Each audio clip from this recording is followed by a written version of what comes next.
head into a Fun Fact Friday story that I refer to on my YouTube channel. So in case you ever hear me say, oh, join me for Fun Fact Friday, this is kind of what we're referring to. I like to take a fun fact and turn it into a story relating with history and how it can relate all the way through to us today. I think that there's a lot of truth in those who do not know history are doomed to repeat it, and we see that a lot today. And I also think that, you know, it's good to get some perspective, and it's good to learn, because the more you learn, the more powerful person you are, because the one thing that cannot be enslaved is your mind. And as long as you are going out there and thinking independently, you will not be indoctrinated and filled with all kinds of negativity unless you allow it, because you become a more powerful person with the more you know. All right, so here we go. Here is a fun fact historical story for you. Our story is going to begin in 1986. Now, for those of you like me who are not born and or alive in 1986, here's a little bit of perspective for you. The President of the United States, let's start there. The year is 1986. The president is Ronald Reagan. The top movies that you would have seen this year would be Top Gun, Crocodile Dundee, Platoon, Pretty in Pink, Karate Kid 2, Short Circuit, one of my favorites, Stand By Me, another great one, Alien, The Color Purple, and more. The price of the bread on your counter was 56 cents. The eggs in your fridge, 87 cents. The Super Bowl champions that you rooted for in January, that was the Chicago Bears. They beat out the Patriots. The Pop Secret popcorn that you are now enjoying debuted earlier that year. Pop Secret microwavable popcorn. Okay, gas that you just put into your car was 86 cents a gallon. An average airplane ticket was $200+, which was equivalent to almost $500 today. Okay, in 1987, just 1 year later, American Airlines figured out that if they took one olive away from drinks of every passenger, they would save over $40,000 a year. Just one olive. Crazy, right? Well, this leads into our story, which began a little bit earlier than 1987. It was September of 1986. In 1986, there was a flight. It was Pan Am Flight 73. On that flight was an Indian 22-year-old air hostess by the name of Neerja Bhanot. I hope I'm saying her name right. She was a 22-year-old flight attendant on the Pan Am Flight 73. Her plane was an unimaginable nightmare. Okay, this was an ill-fated flight. Pan Am Flight 73 was hijacked by terrorists during a layover in which they killed one Indian American passenger and threw his body off the plane. Okay, they instructed Bhanot, who was of Indian descent herself, to collect all the passports to target the rest of the passengers on the Pan Am Flight 73 who were of American descent. Bhanot was able to notify the engineer and the pilots, and they were able to escape the plane, which a lot of people probably wonder, well, why would they run away and not try to help? Well, there's actually a very good reason for that. Without a pilot, those terrorists most likely do not know how to fly that plane. So it, in effect, grounds a plane, right? That's what that's all about. During the time when Bhanot was instructed to get all of the passengers' passports, she was able to hide, and she hid and hid and hid as many passports as she could to try and protect the 43 other American passengers that were on the Pan Am flight that day.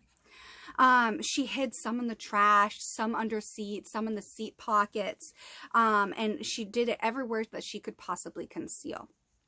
After over 15 plus hours, the terrorists holding the flight hostage began to set off explosives, and they opened fire at the passengers in the plane. Now, from all eyewitness accounts, this open fire and explosives happened after the electricity went off on the plane, after the plane being stagnant and stationary for so long. And this is what caused the terrorists to panic. The terrorists then opened fire on the plane and set off some of their explosives that they've been holding for hours. Bhanot herself managed to get one of the plane doors open, and instead of fleeing the plane herself, which she very well could have done, she instead started helping others flee the plane and shoving people out of the plane. Instead of getting herself to safety, she guided more and more and more passengers off the plane. While doing this, she was protecting 3 children who were stuck originally on the plane before, while other people were able to get off, and she was shot in the head from behind. She said, out of the 44 American passengers that were on the Pan Am Flight 73 in September of 1986, she saved 42 of them before she died. 42 people were saved because of the courageous actions of one woman, a 22-year-old flight hostess on Pan Am Flight 73. A 7-year-old boy who she was shielding from gunfire, his life was saved that day by Bhanot. She protected him, and he got the chance to grow up because of her, something that she herself did not get to do. She was his inspiration, so much so, in fact, that he actually went on to become an airline captain of a major airline himself, and to this day, he still says that he owes every day of his life to Neerja Bhanot. By all the eyewitness accounts, so much love happened in a crisis that day. So much love overcame hate this day. Okay, this changed regulations for major airlines. It also changed safety and training for flight hostesses and flight attendants, as they were known back then. They were air hostesses. And love overcame barriers. Love overcame culture. Love overcame biases and hate and every sort of ism designed to make people feel small. What does that mean? It's very simple. Bhanot, instead of choosing to save her own life, she chose to save the lives of American passengers, people that were so wholly unrelated to herself. She chose to save them. During the flight, while they were hijacked, she actually negotiated with the terrorists so that they could go to the so that the passengers could go to the bathroom. She negotiated on behalf of the passengers so that they could get drinks of water. She was the one that was able to get the door open and shove people out of the plane, helping them survive a hijacking by terrorists.